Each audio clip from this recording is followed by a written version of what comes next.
I am Aisha Johnson, 32 years old, a logistics sergeant in the United States Army, and the youngest daughter of a prestigious family.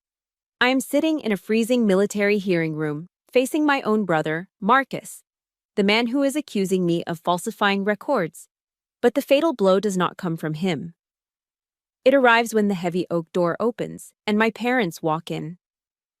They do not look at me. Not once.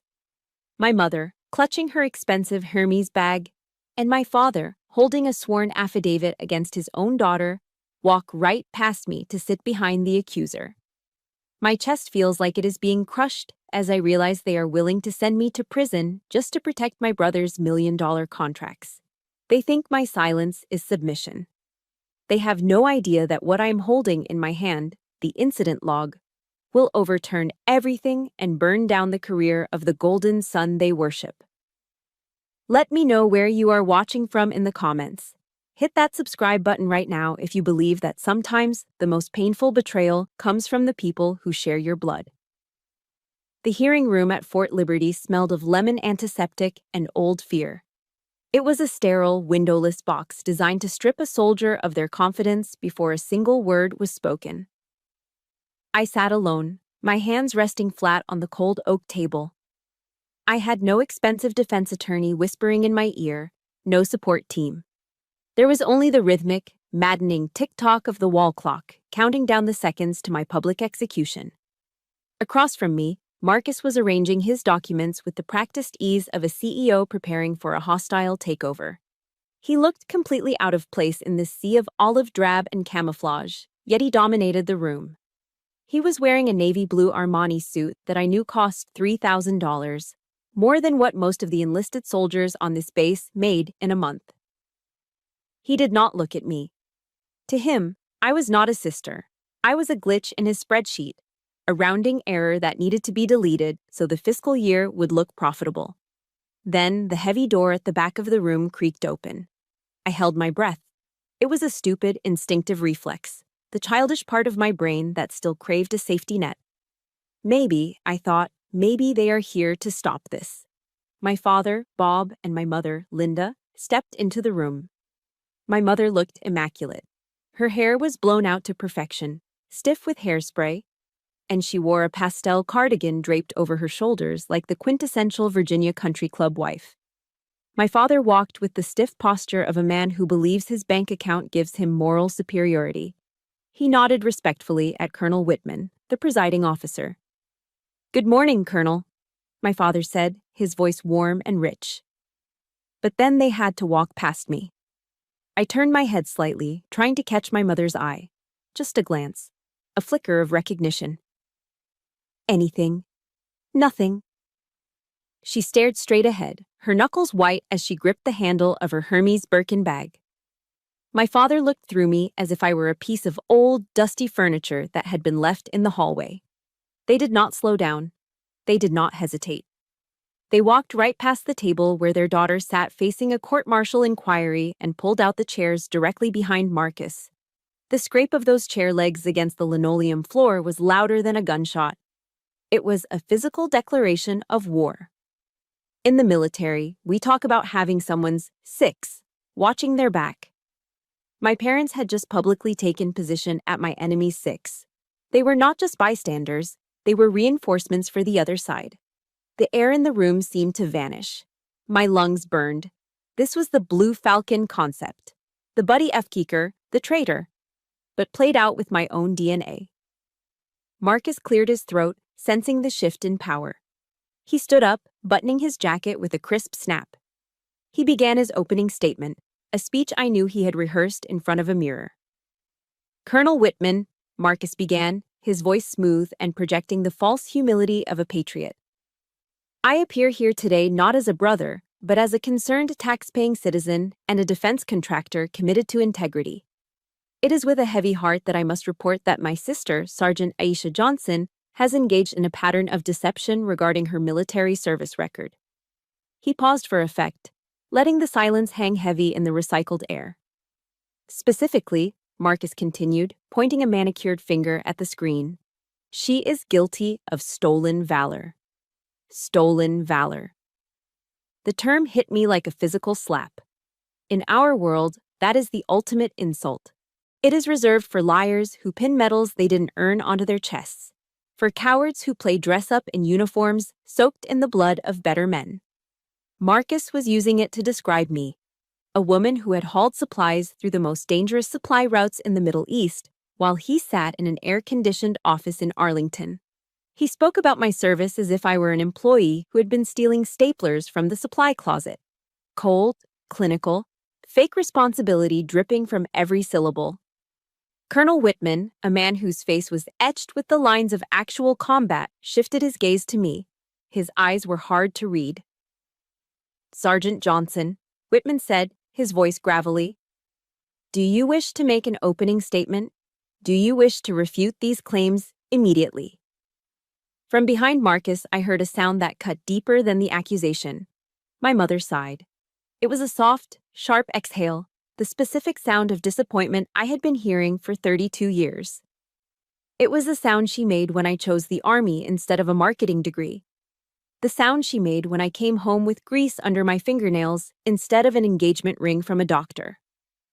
I looked up. I locked eyes with Marcus. He was smiling.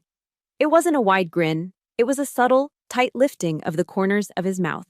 He was waiting for me to break. He wanted me to scream. He wanted crazy Aisha to make a scene so he could look at the colonel and shrug, as if to say, "See? She is unstable." I remembered my drill sergeants at basic training. Panic is a choice. Chaos is external. Discipline is internal. I placed my hands under the table. I made a fist, squeezing so hard that I felt my fingernails puncture the skin of my palm. The sharp sting of pain grounded me. It kept the tears from rising. It kept the rage from exploding. "No, sir," I said. My voice did not tremble. It was flat, dead, and absolute. The smile on Marcus's face faltered for a fraction of a second. He didn't understand. He thought my silence was surrender. He thought he had won because his little sister was too crushed to fight back. He didn't know I wasn't surrendering. I was just chambering around. But as I stared at him, that look in his eyes, that mixture of arrogance and pity, triggered something visceral in my gut. It wasn't the first time I'd seen that expression. The courtroom dissolved for a split second, and the sterile smell of the base was replaced by the smell of roasted turkey and expensive cologne. That look, it was the exact same look he gave me 2 years ago, the day he decided I was nothing. That look, that specific, condescending tilt of Marcus's head in the courtroom was not new. It was a trigger. It instantly pulled me out of the sterile hearing room at Fort Liberty and dragged me back 2 years, to a crisp November afternoon in Virginia. It was Thanksgiving Day. I had just returned from a 9-month deployment in Syria. I was exhausted, vibrating with the residual adrenaline of a combat zone, driving my beat-up Ford F-150 pickup truck up the long, winding driveway of my parents' estate. My truck was covered in mud, the engine knocking with the fatigue of 100,000 hard miles. And there, parked right in the center of the driveway like a black diamond, was Marcus's brand new Porsche 911. The contrast was so sharp it almost hurt my eyes. His car screamed success, leverage, and boardroom bonuses. My truck screamed survival, grit, and minimum wage. I walked into the house through the front door. I was still wearing my OCP's, my operational camouflage pattern uniform. My flight had been delayed, my baggage lost, and I had driven straight here from the airfield because I wanted to see my family. I smelled like jet fuel, stale coffee, and the desert. My mother, Linda, came into the foyer. She was holding a glass of Chardonnay. She stopped 5 feet away from me. She did not open her arms. She did not drop her glass to run and hug the daughter who had been dodging mortar fire for the better part of a year. Instead, her eyes darted immediately to my boots. "Aisha," she said, her voice tight. "Good Lord, you look like a mess. Can't you change out of those dirty clothes before you come into the living room? We just had the sectional sofa reupholstered.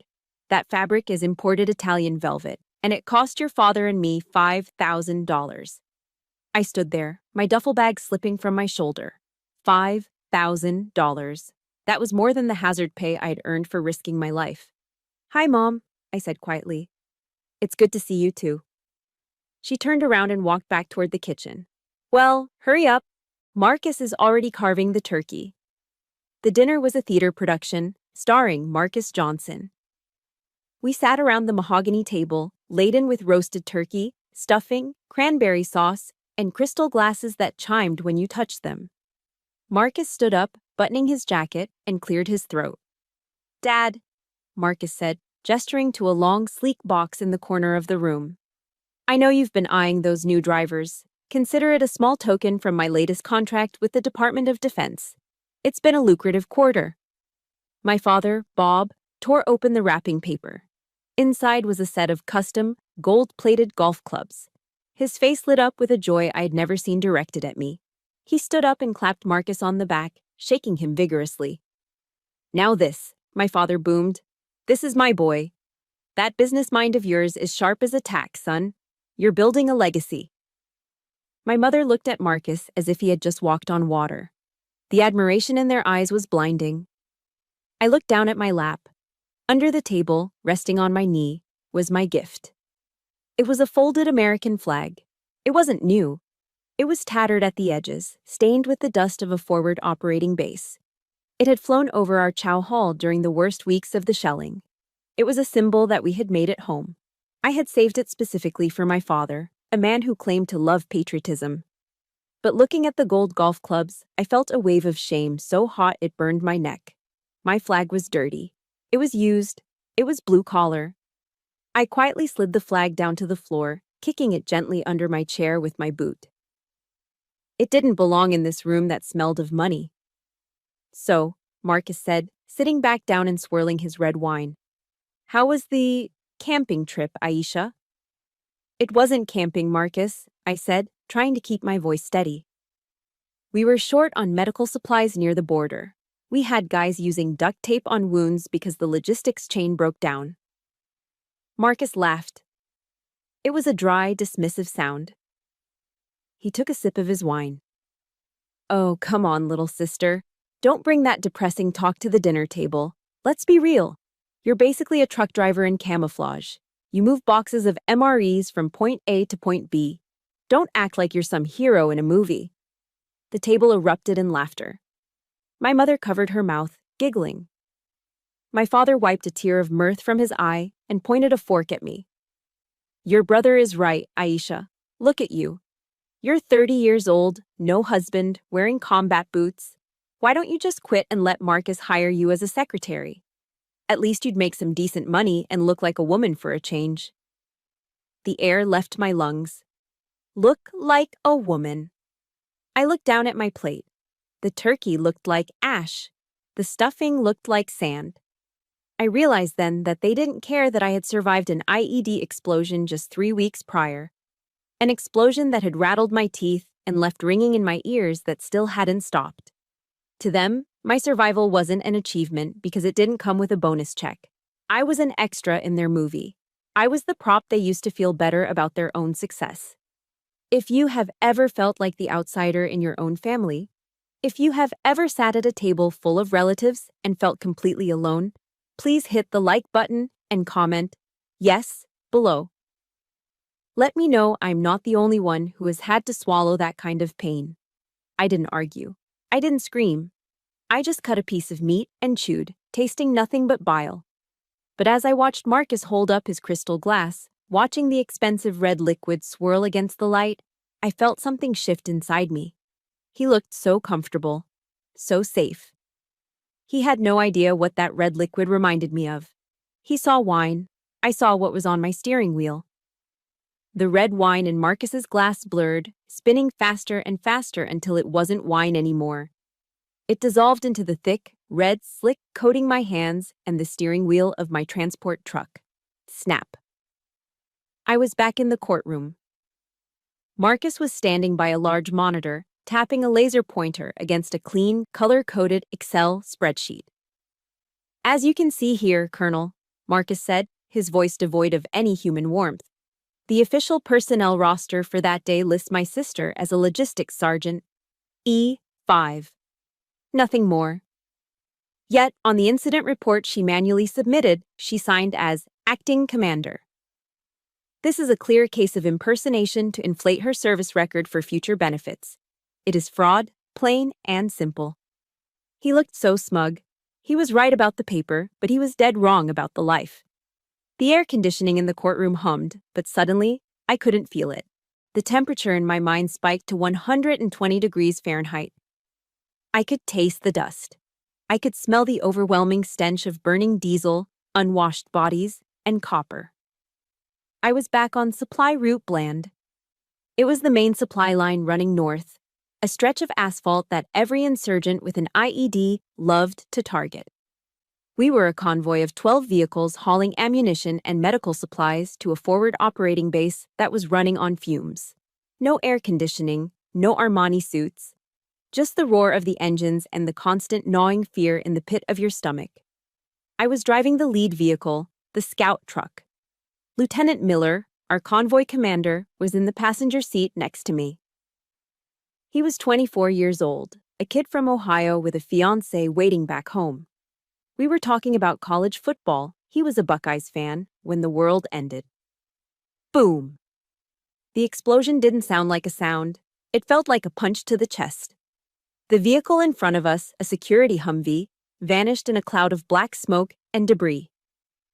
Contact front, I screamed, slamming on the brakes.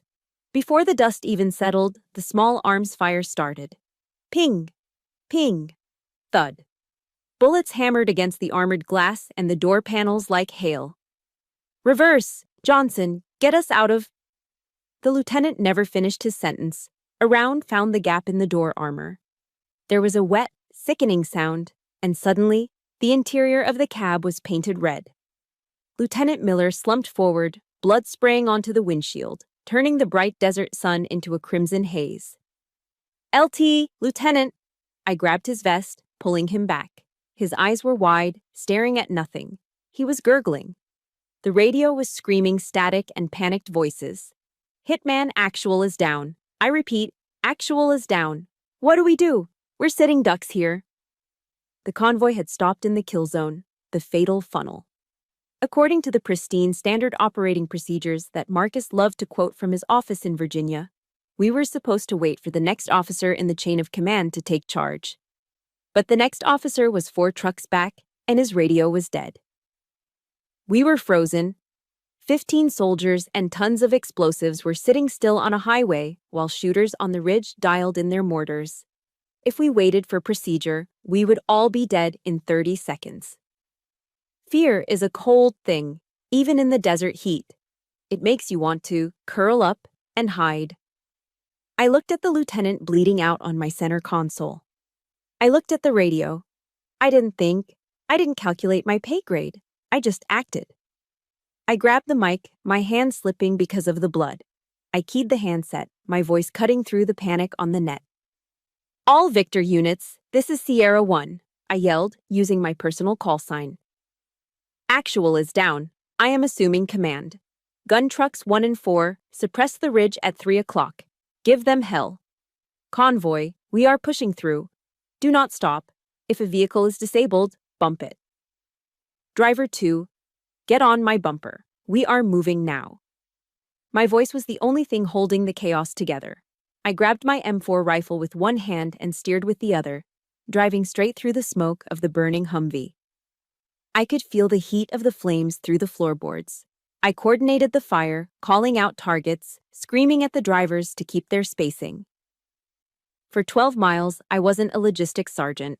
I wasn't a truck driver.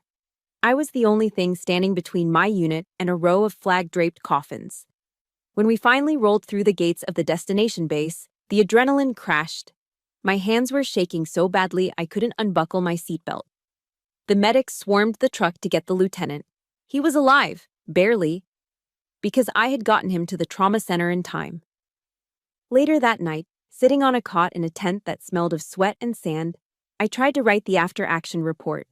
My hands were stained dark brown. No amount of scrubbing could get it off. It was under my fingernails. I opened the incident log, a battered, grease-stained notebook we kept in the truck. I couldn't access the digital portal because the internet was down, so I wrote it by hand. Incident report, Ambush at mile marker 40. Lieutenant Miller incapacitated. Sergeant Johnson assumed acting command. No, KIA. All cargo delivered. I signed it. There was a smear of blood on the page right next to my signature. That notebook was the truth. It was the raw, ugly, beautiful reality of war. But now, in this air-conditioned room, Marcus was pointing at his screen. She logged herself as acting commander, he said, shaking his head with mock disappointment. The digital system shows no field promotion authorized. She simply decided to give herself a title she didn't earn to pad her resume. It's a violation of integrity. He was calling my survival instinct fraud. He was calling the blood under my fingernails a clerical error. I looked at my parents. Surely, they remembered. I had told them this story when I came home, shaking and crying. I had told them how scared I was. My father nodded solemnly at Marcus's words. My mother pursed her lips, looking at me with that familiar disappointment. They didn't see the 15 soldiers who went home to their families because of me. They only saw the error that might hurt their son's government contract compliance rating. They agreed with him. To them, the paper was worth more than the life. The flashback of the burning convoy faded, replaced once again by the sterile chill of the courtroom. My hands were no longer stained with Lieutenant Miller's blood. They were clean, resting on the wooden table, trembling slightly. Marcus was still talking. He was on a roll, pacing back and forth in his Italian leather shoes, pointing at his colorful charts. He spoke about standardization, fiscal responsibility, and workflow optimization. To him, the war was just a logistics problem to be solved with cheaper trucking contracts. And that is why, Colonel, Marcus concluded, buttoning his jacket with a flourish, integrity in reporting is paramount. If we allow soldiers to fabricate their roles, the entire system collapses. He looked at the colonel, expecting a nod of agreement. He expected the camaraderie of one powerful man to another. After all, Marcus was a Johnson. In Virginia, that name opened doors. But Colonel Whitman didn't nod. The old soldier sat behind the raised bench, his face like a piece of weathered granite. He hadn't looked at the screen once during Marcus's entire presentation. Instead, he had been slowly, methodically flipping through the thick stack of paper files in front of him. The silence stretched. It became uncomfortable. Marcus's confident smile began to waver. He cleared his throat. "Colonel?" Marcus asked, his voice losing a bit of its polished sheen. Colonel Whitman finally stopped flipping pages. He looked up. His eyes were narrow, surrounded by crow's feet, carved by years of squinting into the desert sun. They were eyes that had seen things Marcus couldn't even imagine in his worst nightmares. "Mr. Johnson," Whitman said. His voice was deep, a low rumble that seemed to vibrate through the floorboards. "You stated that these records on your screen, the ones proving your sister is a liar, were pulled from the defense contractor portal. Is that correct?" "Yes, sir," Marcus replied, standing taller. "It is the most up-to-date system we have. It tracks billing and personnel hours for payroll." "Payroll," Whitman repeated the word as if it tasted bad. "So, this is secondary data. It is data entered by civilian administrators in an office in D.C. to calculate paychecks." Marcus blinked. "Well, yes, but it aligns with—" "In the Army, Mr. Johnson," Whitman cut him off. "We do not base a soldier's honor on payroll spreadsheets. We believe in the primary source, the order of the day, the field reports." Whitman gestured to the court reporter. "Clerk, please initiate a priority request to the National Archives for the unit's original field logs.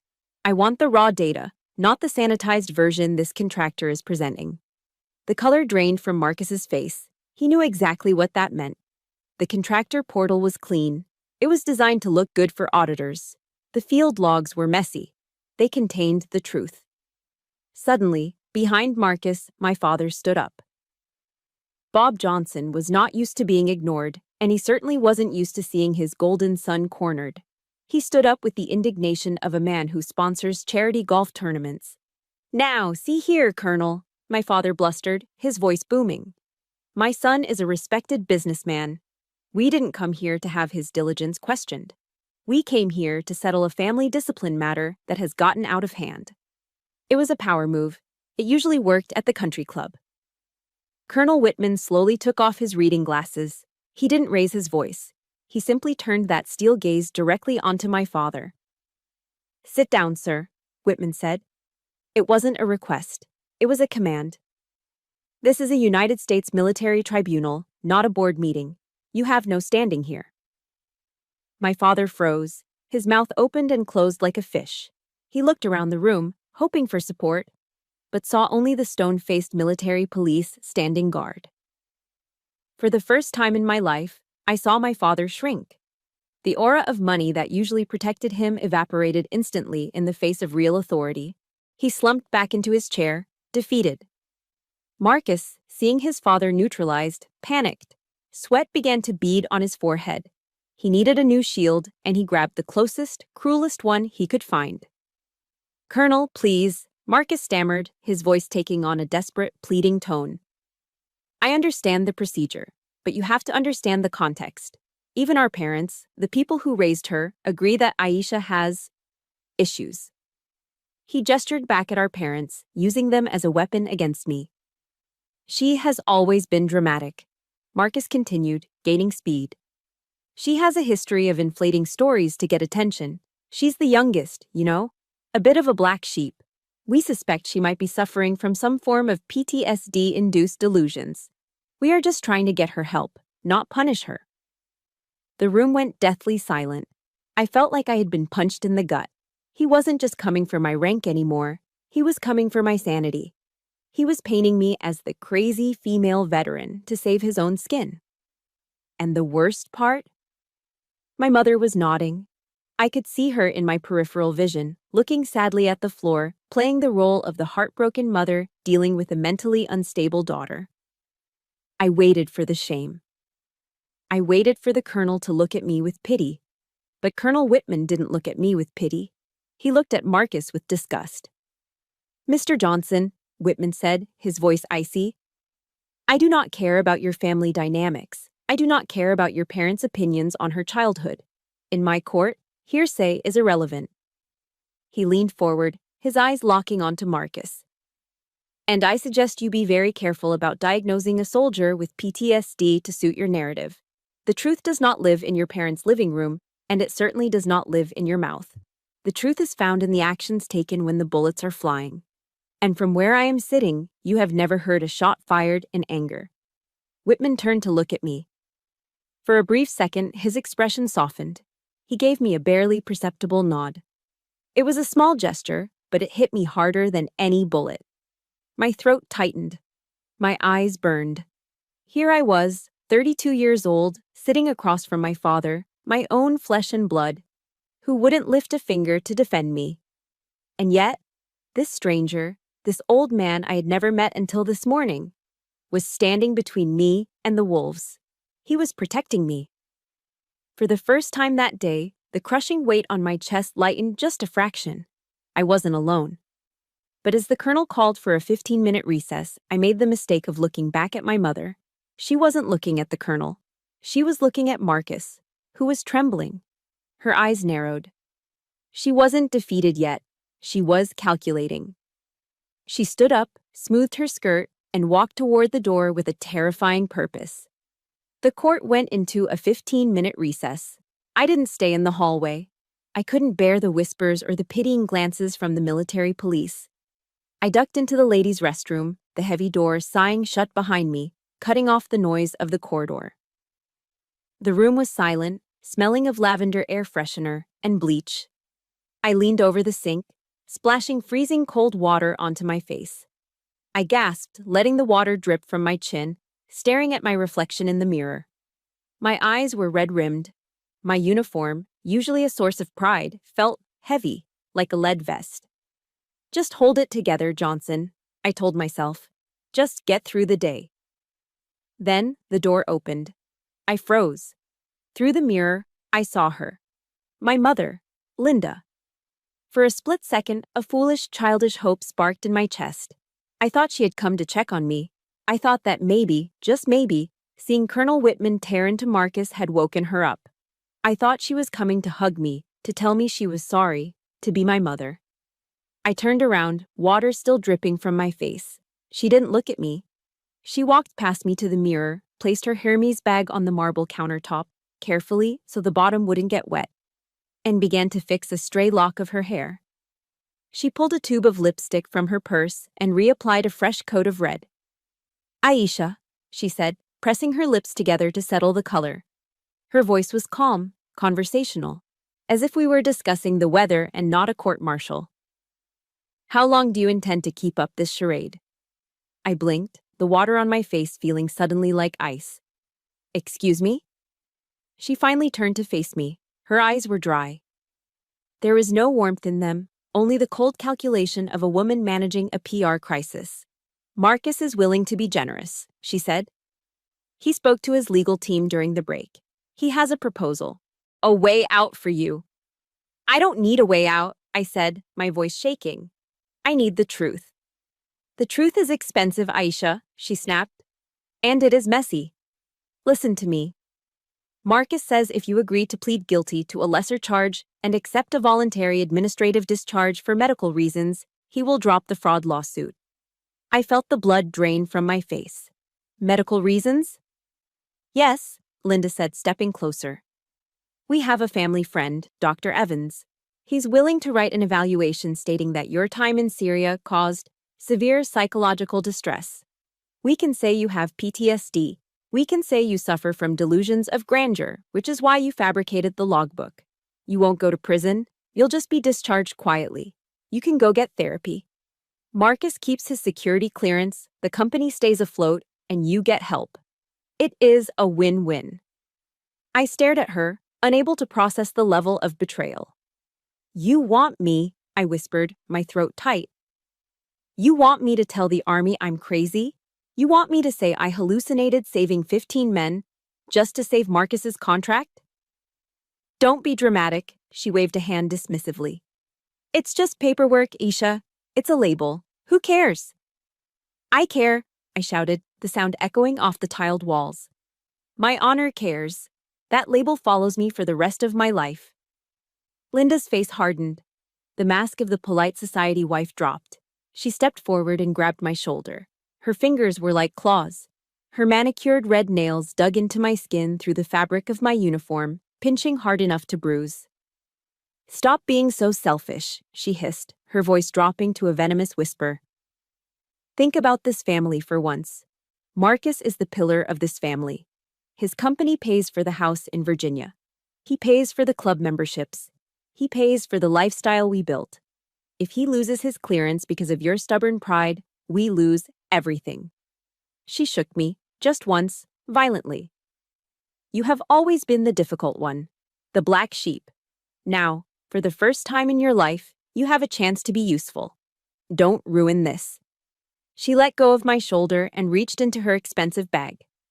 She pulled out a folded piece of paper. "I didn't want to use this," she said, her voice turning icy again. "But I will. This is a sworn affidavit I signed this morning. It states that I have witnessed you lying compulsively since you were a teenager. It paints a picture of a mentally unstable girl who has always been jealous of her successful brother." I looked at the paper. It was a weapon forged by my own mother to destroy my credibility forever. "You would perjure yourself?" I asked, tears finally spilling over. "You would lie to a federal court and destroy your own daughter just to protect his money?" "I'm protecting the family," she corrected me. "And right now, you are the threat to this family. If you are listening to this and your heart is pounding because you know exactly what this feels like, if you have ever been the child who was sacrificed to protect the golden child, please hit that like button right now. Comment justice below if you think no mother should ever do this. She wasn't here to comfort me. She was here to execute me. She didn't care if I was right. She didn't care about the 15 lives I saved. She only cared that I was an inconvenience to her retirement plan." Something inside me broke. It wasn't a loud break. It was the quiet, final snap of a tether that had been holding me to these people for 32 years. The little girl who wanted mommy to be proud of her died right there on the bathroom floor. I reached up and slapped her hand away from me. My mother gasped, clutching her hand as if I had burned her. "Aisha!" I wiped my face with my sleeve. When I looked at her, My eyes were dry. You aren't saving the family, Linda, I said. I didn't call her Mom. You are killing your daughter to make an offering to your son's bank account. I stepped around her. I didn't look at the affidavit. I didn't look at her shocked face. Go ahead, I said, my voice low and dangerous. Use the paper, because I'm done protecting you. I walked toward the door. I was leaving the mother I never really had behind in that bathroom. And I was walking back into that courtroom to burn their world to the ground. I pushed open the restroom door and stepped back into the hallway. My face was dry. My eyes were clear. The tears I had shed only moments ago felt like they belonged to a different person, a weaker version of myself that I had left behind on the cold tile floor. My mother was still standing near the entrance, looking at her phone, probably texting Dr. Evans to arrange my diagnosis. She looked up as I walked past her. She opened her mouth to speak, likely to ask if I'd come to my senses, but the look on my face stopped her dead. I didn't look like her daughter anymore. I looked like a soldier clearing a room. I walked back into the hearing room and took my seat. The air was heavy, charged with static. Marcus was leaning back in his chair, checking his gold watch, looking bored. He thought the game was over. He thought his little psychological operation in the hallway had worked. But Colonel Whitman was not looking at his watch. The colonel was holding a single sheet of paper. It wasn't part of the thick file from the archives. It was fresh. I could see the slight curl of the edges from the printer heat. He held it with two hands, reading it one last time, his jaw set in a line of granite. The hearing is back in session, Whitman announced. His voice was different now. It wasn't the voice of an inquisitive judge. It was the voice of a commanding officer who had just discovered a perimeter breach. He didn't look at me. He looked straight at Marcus. Mr. Johnson, Whitman said, the title dripping with disdain. During the recess, my clerk received a very interesting update from the Logistics Command headquarters in Washington, a piece of information that seems to have been conveniently omitted from your opening statement. Marcus straightened his tie, offering a polite, practiced smile. I assure you, Colonel, we have been fully transparent. Have you? Whitman asked. He placed the paper on the desk, smoothing it out slowly. Mr. Johnson, are you aware that 9 days ago, the Department of the Army internally nominated a new contracting officer representative, a COR, for the Northeast Region Logistics Sector? The smile froze on Marcus's face. It didn't fade, it just turned into a rictus of terror. The room went silent, but for me, the pieces of the puzzle slammed into place with the force of a freight train. A COR isn't just a title. In the world of defense contracting, the COR is God. They are the eyes and ears of the government. They are the ones who inspect the goods. They are the ones who sign the invoices. And most importantly, they are the ones who have the authority to reject a shipment and freeze a payment if they smell a rat. For those in the room who are civilians, Whitman continued, his eyes never leaving Marcus. Let me clarify. This nomination was for the exact sector where your company, Johnson Defense Solutions, holds its largest supply contracts. Whitman picked up the paper and read from it. Nominee, Sergeant Aisha Johnson. Status, pending final background check. A gasp rippled through the room. My parents, sitting behind Marcus, looked at each other, confused. They didn't understand the acronyms. They didn't understand that their son's empire was built on cutting corners, and he had just found out that his honest, incorruptible sister was about to become his auditor. You filed this formal complaint about stolen valor, Whitman said, his voice rising. Exactly 24 hours after this nomination was posted on the internal network. You didn't come here to protect the integrity of the Army, Mr. Johnson. You came here to sabotage a background check. Whitman slammed the paper down on the desk. The sound echoed like a gunshot. You are trying to destroy this soldier's career not because she is a liar, but because you know she is telling the truth. You know that if she becomes your COR, you can't buy her, you can't bully her, and you certainly can't bribe her with golf clubs. Marcus turned a sickly shade of gray. Sweat broke out instantly on his forehead, glistening under the fluorescent lights. He stood up, his chair scraping loudly against the floor. No, that is circumstantial, Marcus stammered. His smooth boardroom baritone cracked into a high-pitched squeak. I filed this out of moral obligation. This is a conflict of interest. The only conflict here, Whitman growled, is between your bank account and federal law. I looked at my parents. My father was staring at the back of Marcus's head, his mouth slightly open. My mother looked pale. For the first time, they weren't looking at a golden boy. They were looking at a fraud. They were realizing that the son they were ready to sacrifice their daughter for wasn't a hero. He was a scared little man who was terrified of being caught. And me? I felt the ice in my chest shatter, but it wasn't replaced by heat. It was replaced by a cold, sharp clarity. I looked at Marcus. He was trembling. He was wiping his hands on his $3,000 pants. He looked small. He looked pathetic. I remembered a quote from David Goggins that had gotten me through my darkest nights in the desert. When you take the soul of a man, you own him. Marcus wasn't the big brother anymore. He wasn't the successful CEO. He was just a target who had engaged the wrong enemy. I slowly lifted my head. I caught Marcus's darting, panicked eyes. And then, for the first time in 2 years, I smiled. It wasn't a happy smile. It wasn't a friendly smile. It was a smirk. It was the look of a hunter who has just watched the prey step directly into the trap. You missed, I thought, staring right into his soul. You took your shot, Marcus, and you missed. Now it is my turn. Colonel Whitman did not sit down. He remained standing, towering over the bench like a statue of judgment carved from granite. He pressed a small button on his desk, and the side door opened. A court clerk walked in, carrying something that looked completely out of place in this modern, sterile room. It wasn't a laptop or a USB drive. It was a battered, olive-drab metal lockbox.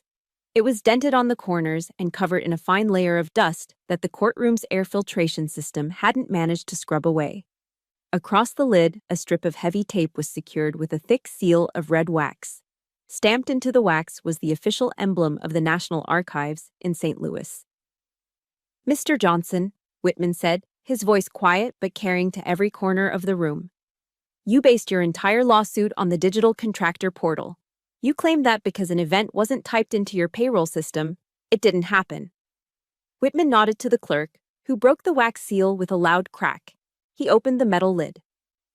Immediately, a smell wafted through the room. It was faint, but to anyone who had ever served, it was unmistakable. It was the smell of old paper, degrading glue, and the distinct, dry scent of Middle Eastern sand. Whitman reached into the box and pulled out a black, leather-bound notebook. The cover was warped from heat and moisture.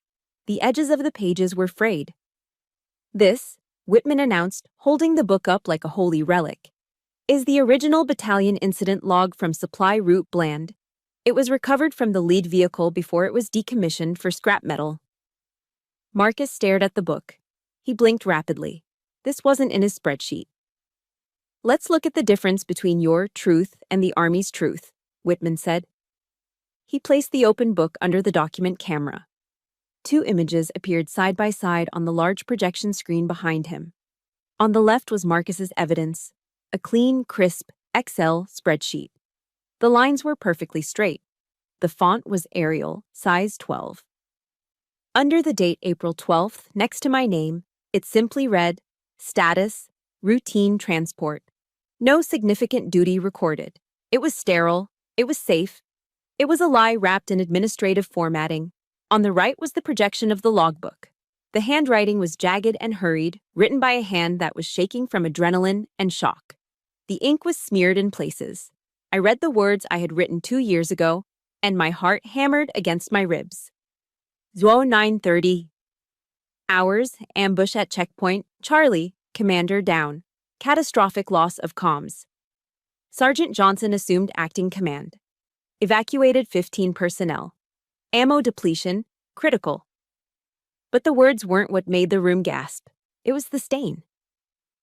On the bottom right corner of the page, covering part of my signature, was a large, dark brown smudge.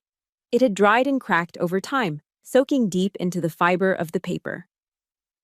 Do you know what that is, Mr. Johnson? Whitman asked, pointing to the screen. Marcus didn't answer. He couldn't. He looked like he was about to be sick. That is dried blood, Whitman answered for him. Likely from the officer your sister was dragging out of a burning truck while you were probably deciding which tie to wear to a lunch meeting. Whitman wasn't done. He reached back into the box and pulled out a single sheet of paper protected by a plastic sleeve. It was a memorandum for record, an MFR. I also have this, Whitman said. This is a sworn statement signed by Captain David Miller, the officer who was wounded that day. He sent this from Walter Reed Hospital 3 days ago when he heard about this inquiry. Whitman adjusted his glasses and read aloud. If Sergeant Aisha Johnson had not violated protocol to assume command, my name would be on a memorial wall right now. She did not impersonate an officer. She stepped up when the chain of command was severed by enemy fire. Any attempt to punish her for this is an act of cowardice. Whitman lowered the paper and looked at Marcus. The look was withering. You called this title fraud, Mr. Johnson. You called saving 15 American lives a resume pad? Marcus opened his mouth, but no sound came out. He was sweating profusely now, the perspiration soaking through the collar of his expensive shirt. He looked frantically at his charts, then at the colonel. But, Marcus stammered, his voice thin and reedy. It wasn't in the system. If it's not in the portal, we can't verify. The procedure is clear. Slam. Whitman brought his open palm down on the desk with a force that made the water pitchers jump. My mother jumped in her seat, clutching her pearls. Because war does not happen on your computer, Whitman roared. The sound of his voice filled the room, shaking the walls. Real life is not a spreadsheet, son. Your papers are administrative trash. Her papers are history written in blood. He pointed a finger at Marcus, his hand trembling with controlled rage. You wanted to audit her record? Fine, you just audited it. And do you know what we found? We found a hero sitting across from a leech. I looked at my parents. My father, Bob, was sitting frozen, his face the color of gray ash. He was staring at the brown stain on the screen, the blood of the man I saved. For years, he had listened to Marcus describe me as a glorified delivery driver. He had believed the clean, profitable version of the story. Now, faced with the ugly, violent reality of what I actually did for a living, he looked terrified. My mother wasn't looking at the screen. She was looking at Marcus. Her expression wasn't one of motherly concern. It was the look of an investor realizing the stock she went all in on was crashing to zero. She realized in that moment that she had bet on the wrong child. She had thrown away the warrior to protect the coward, and now the whole world could see the ledger. I sat back in my chair, watching Marcus crumble. The tightness in my chest was gone. The air in the room felt cleaner, lighter. The Excel sheet on the screen looked so small next to the blood-stained logbook. The truth didn't need formatting. It just needed to be seen. The silence in the hearing room was no longer heavy. It was absolute. It was the kind of silence that follows a massive explosion, where the dust is settling and everyone is checking to see if they are still alive. Colonel Whitman stood up. He didn't just stand. He unfolded himself from the chair, seemingly growing taller, his uniform perfectly pressed, his ribbons catching the fluorescent light. He adjusted his jacket with a sharp tug, a movement that signaled the end of the debate. Based on the primary source evidence provided by the National Archives, Whitman's voice boomed, filling the room without the need for a microphone. And the sworn testimony of Captain Miller, I find the service record of Sergeant Aisha Johnson to be impeccable. He looked at me. For the first time, his eyes were warm. The allegations of stolen valor are dismissed with prejudice. Sergeant Johnson, your actions on Supply Route Bland were in keeping with the highest traditions of the United States Army. You are cleared of all charges. I let out a breath I felt like I had been holding since I was 12 years old. My shoulders dropped. The invisible weight that Marcus and my parents had strapped to my back, the weight of being the disappointment, the failure, the liar, simply evaporated. But Colonel Whitman wasn't finished. He turned his gaze toward the other side of the table. If he had looked at me with respect, he looked at Marcus with the kind of cold, clinical detachment a surgeon uses before cutting out a tumor. Now, regarding Mr. Marcus Johnson, Whitman said, his voice dropping an octave, becoming dangerous. Marcus was sitting slumped in his chair, staring at the blood-stained logbook on the screen. He jumped when his name was called. "Mr. Johnson," Whitman continued, picking up a pen, "you knowingly submitted a secondary, incomplete dataset to a military tribunal. You did this to frame a decorated soldier. And worse, you did it to preemptively disqualify a federal auditor because you knew her integrity would threaten your profit margins." Whitman looked down at a document on his desk. The scratching sound of his pen signing the paper seemed deafening in the quiet room. "In the world of defense contracting, integrity is the only currency that matters. You just spent yours." Whitman held up the paper he had just signed. "I am hereby initiating the immediate revocation of your top-secret security clearance. Furthermore, I am referring Johnson Defense Solutions to the Criminal Investigation Division and the Department of Justice for an inquiry into contract fraud and malicious prosecution." The color didn't just drain from Marcus's face, it vanished. He turned a shade of gray that looked like wet cement. For a civilian, losing a security clearance might sound like a minor inconvenience, but for a defense contractor in Virginia, it is a death sentence. Without that clearance, Marcus couldn't step foot on a military base. He couldn't read a classified briefing. He couldn't bid on a single government contract. In 10 seconds, Colonel Whitman had turned Marcus's multi-million-dollar company into a worthless shell. You can't," Marcus whispered, his voice cracking. He tried to stand up, but his legs gave out, and he collapsed back into the leather chair. "My contracts. The backlog. We have payroll on Friday." "You should have thought about that before you came for one of my soldiers," Whitman said, closing the file folder with a final thud. Marcus looked down at his $3,000 Armani suit. 10 minutes ago, it was armor. It was a symbol of his power, his status, his superiority over my dirty uniform. Now, as he sat there shaking, sweating through the silk lining, he looked like a child playing dress-up. He looked like a clown. I watched him, expecting to feel pity. I waited for that familiar sisterly instinct to kick in, the one that used to make me cover for him when he broke things as a kid. But I felt nothing, just a cool, detached satisfaction. And then, the final act of the tragedy began. My mother, Linda, finally moved. She didn't reach out to comfort her devastated son. She didn't ask if he was okay. She didn't look at me with apology. She turned on Marcus like a viper. "Revoked!" she screeched, her voice losing all its cultivated southern charm. She grabbed Marcus's arm, her fingers digging into the expensive fabric of his sleeve. "Marcus, what does he mean revoked? What about the renewal on the lake house? What about the club dues?" "Mom, please," Marcus stammered, holding his head in his hands. "Not now." "Don't you not now me," she yelled, shaking him. "You told us this was a sure thing. You told your father and me that Aisha would be handled and the contracts were safe. You promised us everything was taken care of." I watched them, fascinated. It was grotesque. It was horrifying. My mother wasn't crying because her son was facing a criminal investigation. She wasn't crying because she had almost sent her daughter to jail. She was panicking because her ATM had just been smashed. My father, Bob, sat with his head in his hands, unable to look at either of them. The illusion of the perfect Johnson family lay in shatters on the floor, mixed with the invisible debris of Marcus's career. They were eating each other alive. I stood up slowly. My chair scraped against the floor, but they didn't hear it. They were too busy arguing about money. I looked at Colonel Whitman. He gave me a sharp salute. I returned it, holding it for a second longer than regulation required. Then I turned my back on the screaming, the crying, and the blame. I walked toward the heavy oak door. I didn't look back at the brother who tried to destroy me or the mother who loved her lifestyle more than her children. I pushed the door open and walked out of the darkness, stepping into the blinding, beautiful light of the hallway. The double doors of the courthouse swung shut behind me, sealing away the recycled air and the smell of fear.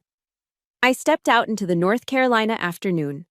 The sun was blinding, reflecting off the asphalt of the parking lot in shimmering waves of heat. It was humid, the kind of heavy, sticky weather that sticks to your skin. But for the first time in months, I didn't feel suffocated. I felt like I could finally breathe. I adjusted the strap of my duffel bag and walked briskly toward my truck. I didn't run. I had nothing to run from anymore. But then, I heard the footsteps. They were hurried, frantic steps, the slap of expensive leather soles and the click of high heels struggling against the pavement. Aisha, wait, honey, please. It was my father's voice. In 32 years, I'd heard him shout, lecture, and command. But I had never heard him sound like this. He sounded breathless. He sounded desperate. I didn't stop, but they were faster. By the time I reached the driver's side door of my Ford F-150, they had cut me off. My mother, Linda, reached out and grabbed my arm. Her face, usually a mask of composed perfection, was a wreck. Her mascara was running in dark streaks down her cheeks, ruining her foundation. Aisha, stop, please, she panted, clutching my sleeve with a grip that felt like a trap. You can't just walk away like this. We need to talk. I looked down at her hand on my uniform. I didn't pull away immediately. I just looked at it, then up at her eyes. There is nothing to talk about, I said. My voice was calm. It wasn't the voice of a daughter arguing with her mother. It was the voice of a stranger. Of course there is, Linda cried, the tears flowing freely now. We are family. Aisha, you have to understand. We were misled. Marcus, he told us it was just a formality. He said he was doing it to help you get disability benefits. He lied to us. She sobbed, a loud, racking sound that would have broken my heart yesterday. But today I saw it for what it was. It was a performance. It was the crocodile tears maneuver she had used 1,000 times to get her way with my father. He lied to us, she repeated, squeezing my arm. We didn't know he was doing that. We are victims here too. You can't leave us in this mess. You have to go back in there. You have to speak to Colonel Whitman. Tell him it was a misunderstanding. If Marcus loses his clearance, the company goes under. We lose the house. We lose everything. There it was, the pivot. In less than 30 seconds, she had gone from, I'm sorry, to fix this for us. I gently, but firmly, peeled her fingers off my arm. It felt like removing a leech. No, Linda, I said. You weren't tricked. How can you say that? She gasped, looking at my father for support. I say that because I was there, I said, my voice dropping to a low, flat tone that cut through her hysterics. I was in the bathroom with you 20 minutes ago. Marcus wasn't there. It was just you and me. And you didn't talk about helping me. You told me to admit to being mentally unstable. You told me to destroy my own life to save his contract. I took a step closer to her, forcing her to step back against the hot metal of my truck. You made a choice in that bathroom, I continued. You put my life on one side of the scale and your country club membership on the other, and you didn't even hesitate. You chose the money. Don't blame Marcus. You are his accomplice. My father, Bob, stepped forward. His face was red, his tie loosened, looking like a man whose world was spinning off its axis. He tried to summon the ghost of his old authority. Now you listen here, young lady, he sputtered, pointing a shaking finger at me. You do not speak to your mother that way. We raised you. We provided for you. You owe us respect. I looked at his finger. Then I looked him dead in the eye. The fear I used to feel for this man, the need for his approval, was gone. It was like looking at a stranger. I don't owe you a thing, I said. And you don't get to play the father card anymore. You lost that right the moment you walked into that courtroom holding a sworn affidavit to send me to prison. Bob's mouth snapped shut. He looked at his hand, the same hand that had held the pen to sign away my future. And he lowered it slowly. You aren't my parents, I said, looking at both of them. Parents protect their children. You are just people who share my DNA. And frankly, that is an association I can no longer afford. Aisha, don't say that, my mother wailed, reaching for me again. Where will you go? This is your home. I opened the truck door and climbed into the cab. The seat was hot, smelling of old coffee and freedom. I looked down at them one last time. They looked small. They looked pathetic. They were terrified, not of losing me, but of facing the consequences of their own greed without a scapegoat to blame. I don't have a home here, I said. And you don't have a daughter anymore. Do not call me. Do not come to the base. Do not look for me. I paused, letting the finality of the words sink in. As far as you are concerned, I died in the desert 2 years ago. I slammed the heavy door shut. The sound was final, like the closing of a casket. I turned the key. The engine of the old Ford roared to life, a loud guttural growl that drowned out my mother's screams. I saw her banging on the glass, her mouth moving, forming words I couldn't hear and didn't want to hear. I shifted the truck into drive. My driving instructor had taught me to always check my mirrors before pulling out. But today, I broke the rule. I kept my eyes fixed on the windshield, on the open road stretching out toward the main gate of Fort Liberty. I didn't look in the rearview mirror. I knew what was behind me. It was a tumor I had just cut out of my life. I pressed the gas pedal and drove away, leaving the wreckage of the Johnson family choking on my exhaust fumes. The main gate of Fort Liberty faded into the distance behind me. The asphalt of the highway stretched out ahead, shimmering in the afternoon heat. For the first time in what felt like a lifetime, the cab of my truck didn't feel lonely.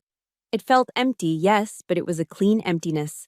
It was the kind of space you create when you finally throw out the trash that has been rotting in your house for years. My phone, mounted on the dashboard, buzzed. Then it buzzed again and again. A rapid-fire staccato of notifications. I glanced over. It was the group chat for my unit, Logistics Squad Alpha. Hey Sarge, ETA on your arrival. We're holding a booth at Joe's. Don't tell me you let the suit and tie guys keep you all day. I ordered 3 baskets of spicy garlic wings. If you're not here in 10 minutes, Ramirez is going to eat them all. We got your back, boss. Hope you gave him hell. I read the messages, and a sudden sharp lump formed in my throat. I had just walked away from the people who share my last name, the people who were supposed to love me unconditionally. They had left me in a parking lot without a second glance once they realized I couldn't save their bank account. But here, on a glowing screen, were people who shared no DNA with me. They were from Ohio, Texas, the Bronx, and California. We didn't look alike. We didn't come from the same background. But they were sitting in a dive bar called Joe's, staring at the door, worrying about me. They weren't waiting for a check. They were waiting for their sister. I felt a tear slide down my cheek. It tickled, but I didn't wipe it away. For the first time today, it wasn't a tear of rage or humiliation. It was a tear of gratitude. My mind drifted back to my grandmother. She was the only person in the Johnson family who ever looked at me and saw me, not just the disappointing spare heir. She used to sit on the porch in her rocking chair, holding her worn-out King James Bible, and she would tell me, "Baby, people will let you down. Folks are flawed. But you remember the word." One verse, in particular, echoed in my mind now, as clearly as if she were sitting in the passenger seat. Psalm 27, verse 10. When my father and my mother forsake me, then the Lord will take me up. I used to think that verse was just poetic comfort for orphans. I never thought I would live it. But today, in that courtroom, I realized the truth of it. My father and mother had forsaken me. They had cast me aside for a golf club membership and a defense contract. But I hadn't been left alone. I had been taken up.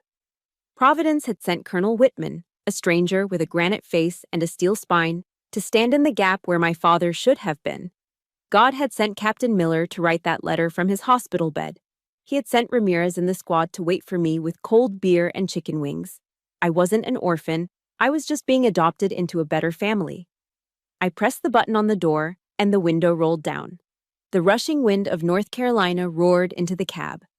It smelled of sun-baked asphalt, diesel, and the sweet, sharp scent of the longleaf pines that lined the highways here. It smelled like freedom. I looked at myself in the rearview mirror. The woman staring back wasn't the black sheep of the Johnson family anymore. She wasn't the emotional little sister or the failed daughter. I saw Sergeant Aisha Johnson. I saw a combat veteran who had saved 15 lives. And now, I saw the newly appointed contracting officer representative for the Northeast region. A grim satisfaction settled in my chest. Marcus didn't know it yet, but even without his security clearance, his troubles were just beginning. Because now I was the one who would be auditing the rest of the industry. I would ensure that no other soldier would ever be endangered by a greedy contractor cutting corners to buy a Porsche. I was in control. My destiny didn't belong to Bob, Linda, or Marcus. It belonged to me. I gripped the steering wheel, feeling the texture of the leather under my calloused palms. I turned up the radio. I pressed the gas pedal a little harder, eager to get to Joe's, eager to sit with the people who actually mattered. They say blood is thicker than water.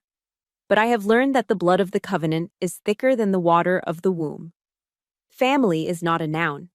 You do not get to be family just because we share a last name, or because you appear in the background of my childhood photos. Family is a verb. It is an action. Family is showing up. Family is believing you when the world calls you a liar. Family is the people who stand beside you in the trench when the bullets start flying, not the ones who hide behind you to save themselves. I realized then that I would never again let anyone use the word bloodline to make me bow my head to injustice. If the house you were born into is toxic, you burn it down and build a new one. If the people who raised you treat you like an option, you choose yourself. My name is Aisha Johnson. I lost a brother and 2 parents today, but I found something much more important. I found my home, and I am finally free. Through this ordeal, I learned a hard but necessary truth. Self-preservation is not selfishness. For years, I believed I had to set myself on fire just to keep my family warm. But I realized that loyalty must be a two-way street. If the people supposed to protect you are the ones pulling the trigger, you have every moral right to leave the battlefield. Setting boundaries with toxic relatives doesn't mean you are bitter. It means you respect yourself enough to demand the treatment you deserve. Please remember this. You cannot heal in the same environment that broke you. Sometimes walking away is the bravest thing you will ever do. Now, I want to hear from you. Have you ever found a chosen family that treated you better than your own blood, just like I found with my unit? Or have you ever had to make the tough decision to go no contact to save your own peace? Please share your experiences in the comments below. Your story might give someone else the courage to finally choose themselves today. If my victory gave you a little bit of strength, please hit that like button and subscribe to the channel. Turn on notifications so we can continue to share these truths together. Thank you for listening to my story, and stay strong.